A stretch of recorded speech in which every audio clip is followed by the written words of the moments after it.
আজ শ্রী সত্যজিৎ রায়ের জন্মদিন উপলক্ষে তারই অসংখ্য গল্পের মধ্যে, অসংখ্য ছোট গল্পের মধ্যে একটি গল্প আজ আপনাদের শোনাতে চাইছি।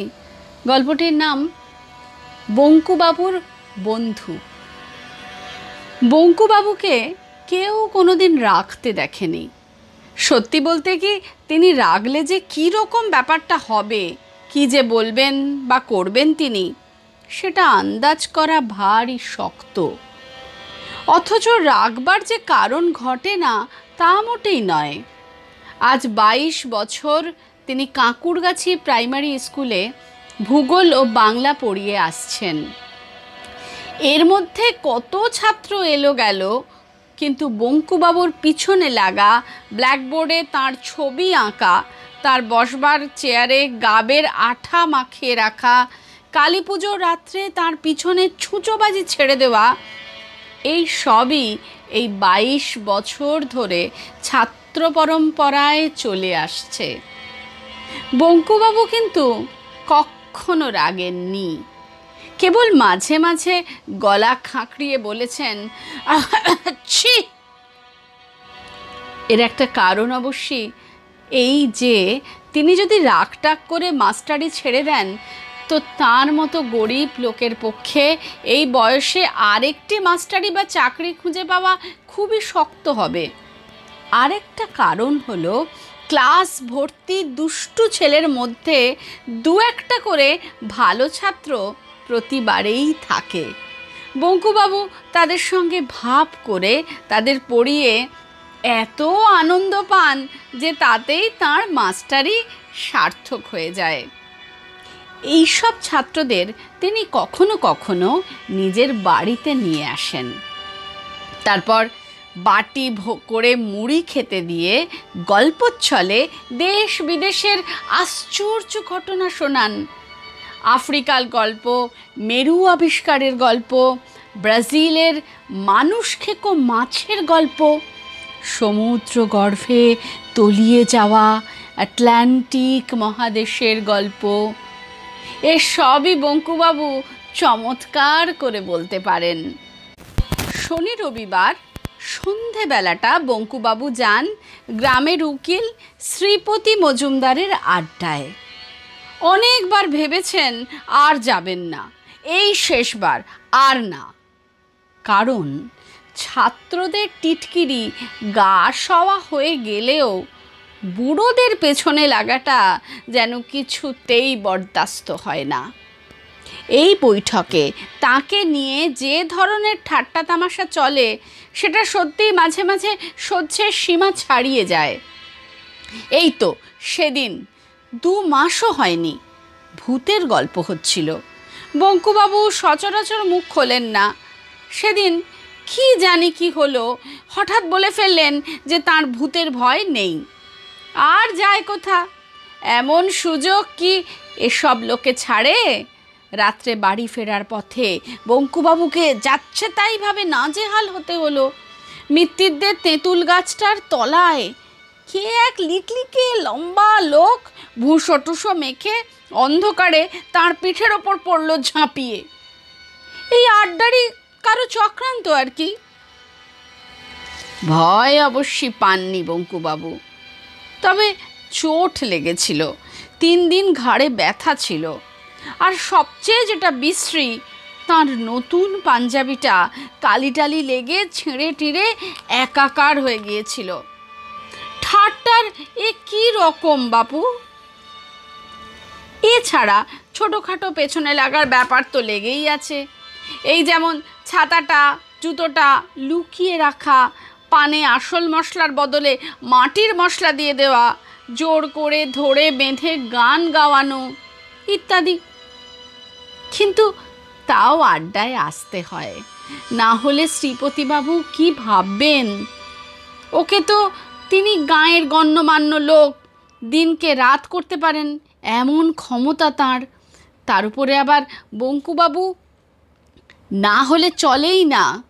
তিনি বলেন এমন লোক থাকবে যাকে নিয়ে বেশ রসিয়ে রগড় করা চলবে, নইলে আর আড্ডা। ডাকো বঙ্কুবিহারীকে। আজকের আড্ডার সুর ছিল উচ্চগ্রামের, অর্থাৎ স্যাটেলাইট নিয়ে কথা হচ্ছিল।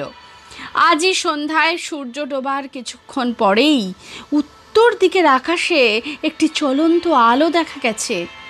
মাস তিনেক আগেও একবার এইরকম আলো দেখা গিয়েছিল এবং তাই নিয়ে আড্ডায় বিস্তর গবেষণা চলেছিল। পরে জানা যায় ওটা একটা রাশিয়ান স্যাটেলাইট। খটকা না ফোসকা এই গোছের কি একটা নাম, সেটা নাকি 400 মাইল উপর দিয়ে বনবন করে পৃথিবীর চারদিকে ঘুরছে এবং তার থেকে নাকি বৈজ্ঞানিকেরা অনেক নতুন নতুন তথ্য জানতে পারছেন। আজকের আলোটা বঙ্কুবাবু প্রথম দেখেছিলেন। তারপর তিনি সেটা নিধু মুক্তারকে ডেকে দেখান, কিন্তু আড্ডায় এসে বঙ্কুবাবু দেখলেন যে নিধুবাবু অম্লান বদনে প্রথম দেখার ক্রেডিটটা নিজেই নিয়েছেন এবং সেই নিয়ে খুব বড়াই করছেন। বঙ্কুবাবু কিছু বললেন না। স্যাটেলাইট সম্বন্ধে এখানে কেউই বিশেষ কিছু জানেন না, তবে এসব কথা বলতে তো আর টিকিট লাগে না, বা বললে পুলিশেও ধরে না, তাই সবাই ফোড়ন দিচ্ছেন। চণ্ডীবাবু বললেন, যাই বলো বাপু, এসব স্যাটেলাইট নিয়ে খামোকা মাথা কামানো আমাদের শোভা পায় না। আমাদের আছে ও যা, সাপের মাথার মণিও তাই। কোথায় আকাশের কোন কোণে আলোর ফুটকি দেখেছো তাই নিয়ে খবরের কাগজে লিখছে, আর পড়ে তুমি বৈঠকখানায় বসে পান চিবোতে চিবোতে বাহবা দিচ্ছ, যেন তোমারই কীর্তি, তোমারই গৌরব, হাততালিটা যেন তোমারই পাওনা। রামকানাইয়ের বয়সটা কম, সে বলল, আমার না হোক, মানুষের তো, সবার উপরে মানুষ সত্য। চণ্ডীবাবু বললেন, রাখো রাখো, যত সব মানুষ, না তো কি বাঁদরে বানাবে স্যাটেলাইট? মানুষ ছাড়া আর আছে কি? নিধু মুক্তার বললেন, আচ্ছা বেশ, স্যাটেলাইটের কথা ছেড়েই দিলাম, তাতে না হয় লোক টোক নেই, কেবল একটা যন্তর পাক খাচ্ছে। তা সে তো লাট্টুও পাক খায়, সুইচ টিপলে পাখাও ঘোরে, যাকে, কিন্তু রকেটের ব্যাপারটা তো নেহাত ফেলনা নয় ভায়া। চণ্ডীবাবু নাক সেঁটকে বললেন, রকেট ধুয়ে কোন জলটা খাবে শুনি? রকেট তাও বুঝতাম যদি, হ্যাঁ, এই আমাদের দেশেই তৈরি হলো, গড়ের মাঠ থেকে ছাড়লে সেটা চাঁদে তাক করে আমরা গিয়ে টিকিট কেটে দেখে এলুম, তাও একটা মানে হয়। রামকানাই বলল, ঠিক বলেছেন, আমাদের কাছে রকেটও যা, ঘোড়ার ডিমও তাই। ভৈরব চক্রবর্তী বললেন, ধরো যদি অন্য গ্রহ ট্রহ থেকে একটা কিছু পৃথিবীতে এলেই বা কি, তুমি আমি তো আর সেটাকে দেখতে পাবো না। তা বটে। আড্ডার সবাই চায়ের পেয়ালায় মুখ দিলেন। এরপর তো আর কথা চলে না।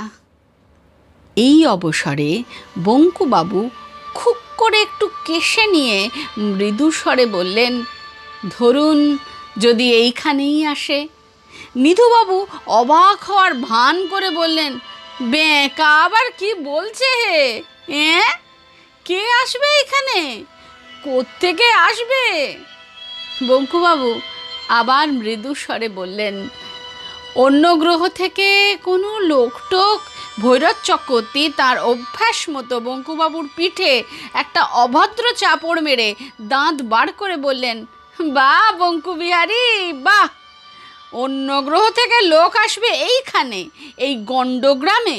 লন্ডন নয়, মস্কো নয়, নিউ ইয়র্ক নয়, মায় কলকাতাও নয়, একেবারে এই কাঁকুড়গাছি।